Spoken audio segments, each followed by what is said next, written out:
Yep, music in the background. Yep.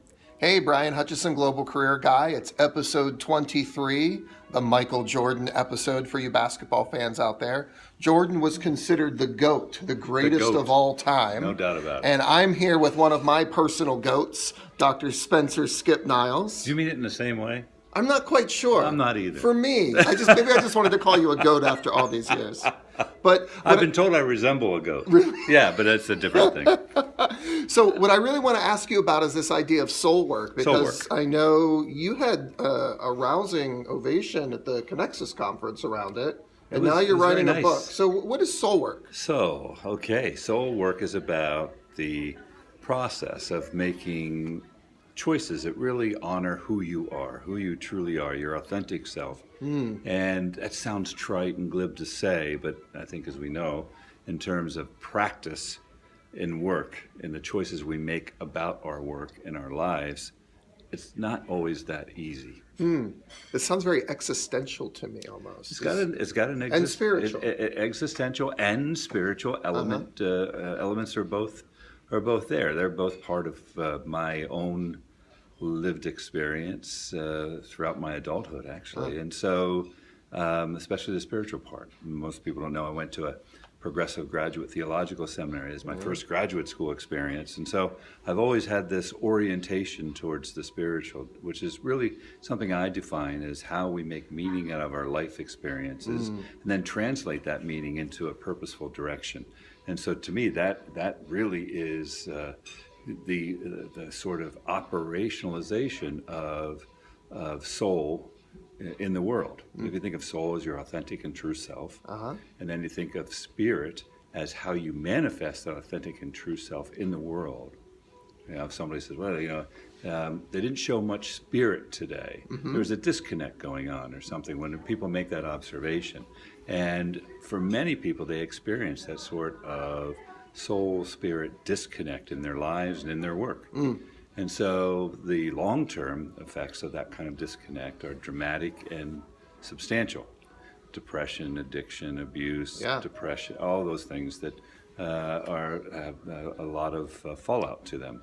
So the idea is, how do we stay grounded in who we really, truly are? What's really essential? And all kinds of forces work against that. Even if you have the most successful career going. In fact, perhaps especially if you have the most successful career going, it's not so easy because you get pulled in all kinds of different directions based on other people's or other organizations' priorities. What's best for them may not be what's best for you, but it's very seductive because those opportunities often come with increased pay, increased title, prestige, etc. And it's the old adage about the person who had climbed the ladder of success only to realize at the top of the ladder he had propped his ladder against the wrong wall. Yeah. And I can't help but think of Anthony Bourdain, someone who I've admired greatly, Kate Spade, the recent suicides of people who, I mean, not just the ladder they were climbing, but both of them found themselves so much higher than they ever expected. And even that wasn't enough. That wasn't enough. And someplace along the way, you have to think they just had that disconnect, that emptiness. That's often the sign of it, right? This feeling of dissonance or emptiness, meaninglessness, purposelessness that we all experience at various times in our lives and our work. And so the idea is to become attuned to when you're experiencing that and develop strategies for recognizing it and then learning how to respond to that constructively, as opposed to the two examples you just gave, which are tragic and devastating. Wow. So I wish we had longer, but we keep these vlogs 5 minutes or under. You said we were here for an hour. No, that's the next one. That's the podcast. That's the podcast. The next one. Okay, Would it be okay for me to say that the horrible backlighting is because we were talking about spirituality today and not because I'm terrible at technology? There is no backlighting. There is no? Okay. I see a glow about you, Well, Skip. I mean, it's...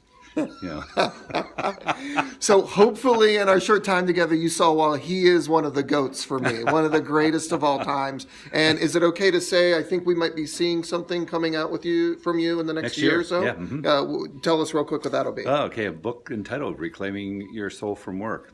making choices to honor your authentic self. Oxford Press is the intended outlet. So you got the teaser here on Global Career Guy. So thank you so much for doing this. Thank you, and Brian. now we get to sit through a 8-hour, 9-hour board meeting together. We're lucky. Take care, everyone. Till next time.